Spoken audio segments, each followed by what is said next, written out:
The video you're about to watch is going to break down how black slaves in America became Christian despite major obstacles. Through watching the video, you'll understand reasons why slaves and slave masters alike were hesitant to have slaves convert, significantly slowing down the process. Lastly, you'll learn what everyday religion looked like for the common enslaved person during chattel slavery.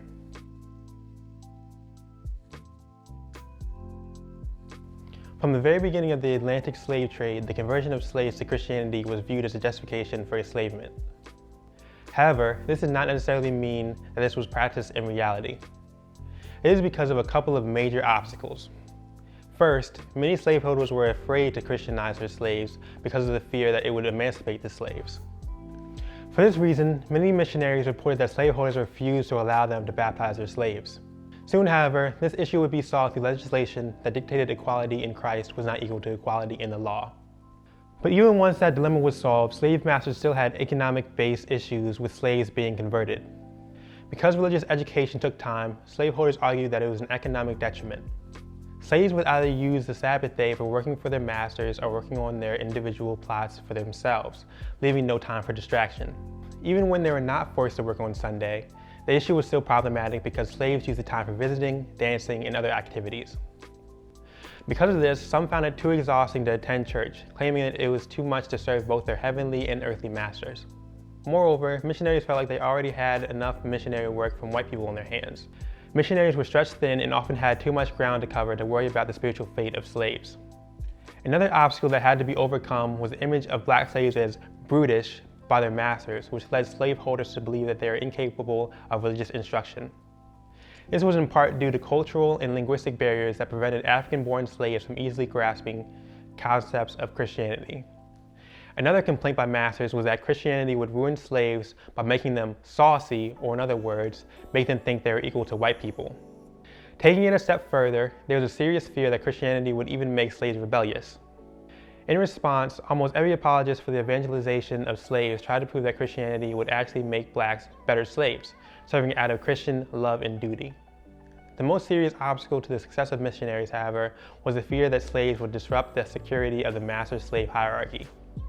For this reason, many rejected conversion even after legislation was passed.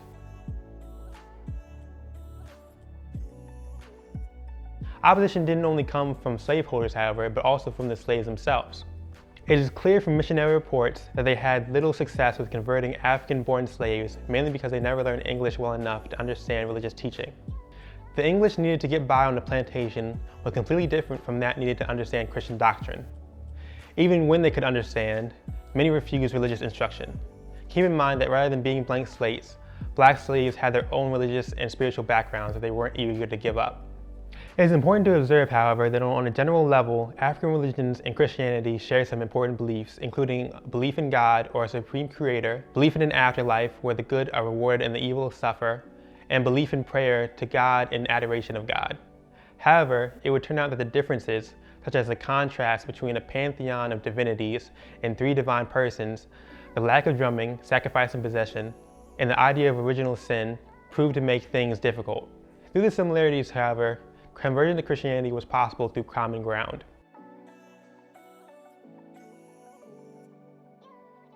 During the first century and a half of slavery in the United States, only a small minority of slaves received religious instruction in the Christian faith. The Great Awakening, however, beginning in 1740, was the dawning of a new day in the history of Christianizing slaves. This was especially true for Baptists and Methodists, who saw slaves and free blacks among those swelling the ranks. Estimates suggest that by the year 1793, black slaves represented 1/4 of Methodist membership, as well as 1/4 of Baptist membership. The main spur to this growth was the religious fervor of revival. There were several factors of the Great Awakening that contributed to the conversion of black slaves through revival. First, the religious fervor of the period made slave masters less indifferent about their own religious involvement, and therefore possibly also that of their slaves. Second, revivalist preachers had an increased amount of certainty that slaves could share the experience of conversion. It was a stronger emphasis on conversion rather than religious instruction that made Christianity more accessible to illiterate slaves as well as slaveholders. Lastly, the powerful emotionalism and ecstatic behavior of revivals were agreeable to the African heritage of slaves. The swarming of black converts into Baptist and Methodist churches led to mixed, though segregated, congregations. Blacks usually sat in the galleries or in back pews. It was not unusual for the black membership in a church to far exceed that of the whites. When blacks became too numerous, separate services were held for them, or sometimes, particularly in cities, white members withdrew, leaving black members to form a separate church. A few African Baptist churches sprang up, some before 1800, which were independent to the extent that they chose their own pastors. However, much of the early autonomy of these black separate churches was short-lived. By the 1820s, most black churches were under the supervision of white pastors.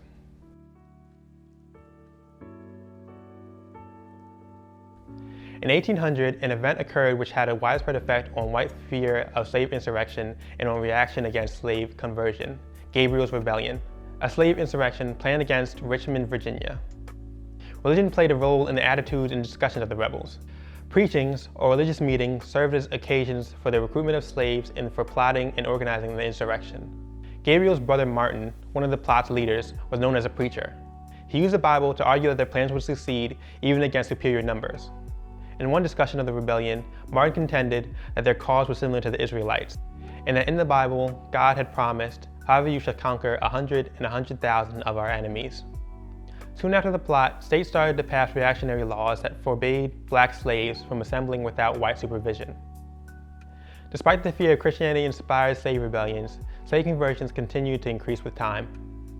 A major factor was that whereas the same amount of slaves were being brought from Africa, greatly increased was the amount of America-born slaves who didn't have the same overwhelming linguistic and cultural barriers. The majority of slaves, however, remained only minimally touched by Christianity by the 1820s. The slaves who had most opportunity to become church members were household servants, slave artisans, and urban slaves. Slaves in remote rural areas had less opportunity to attend church, which did not mean, however, that they were totally ignorant of Christianity.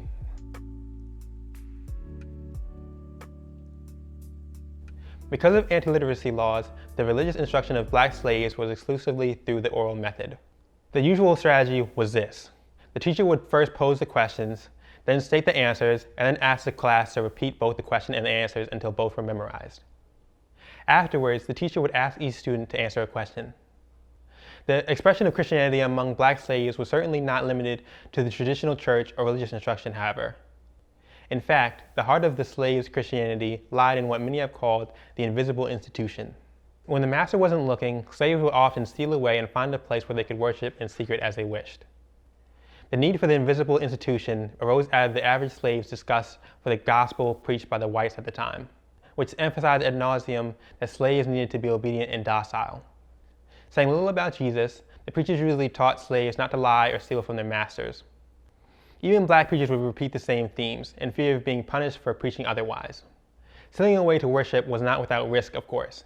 In fact, it was incredibly dangerous. Slaves who chose to worship in secret faced the risk of being severely whipped for disobedience. Moses Grandy reported that his brother-in-law, Isaac, a slave preacher, was flogged and his back pickled for preaching at a secret service in the woods.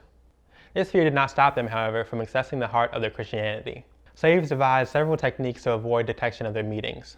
One was to meet in secluded areas such as woods, ravines, or thickets, often called hush harbors. Additionally, it was a practice to huddle behind thoroughly wetted quilts and rags while singing and praying to mute the sound. The most common practice was to use an iron pot or kettle turned upside down to dispel the noise. The pot would be placed either in the middle of the cabin floor or at the doorstep, slightly propped up to keep the noise from escaping. While these meetings sometimes had a preacher, it was often unnecessary because everyone was so anxious to speak, sing, or pray that a preacher would have been simply drowned out. Freedom was often the topic of prayer. Many, though not all, were convinced that freedom was on the horizon. While a common critique of Christianity is that it placated slaves by making them believe that freedom would come in the hereafter, many expected freedom in their life and often prayed about it. During this time period, there was still resistance from the slaves to Christianization. One reason was the hypocrisy of their Christian slaveholders. Why would a slave believe that Christianity was a religion of love and grace when they are brutalized by their owners on a regular basis? The answer would have to be the increased effort from white missionaries who often came with black assistance. Due to plantation missions, from 1846 to 1861, the Methodist Episcopal Church is said to have doubled its black membership from roughly 100,000 to 200,000. In the same period, black membership in the Baptist Church increased from 200,000 to 400,000. However, it should also be remembered that church membership is not the only measure of evangelization, and many slaves accepted Christian doctrine and attended church without appearing on a church document.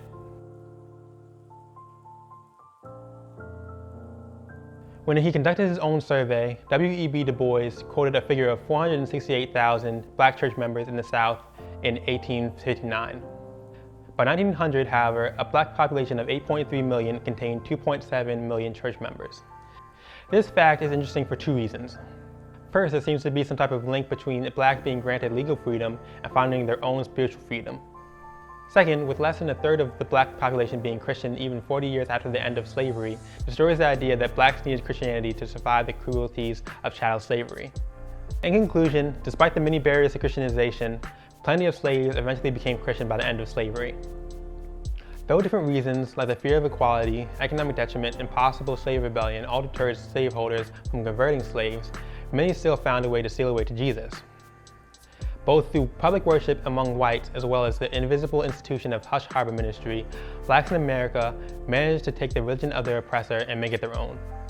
And that noble institution continues to have important ramifications on black American life and culture. That's all for this video. If you liked it, please like and subscribe, and we'll see you in the next one. Thank you.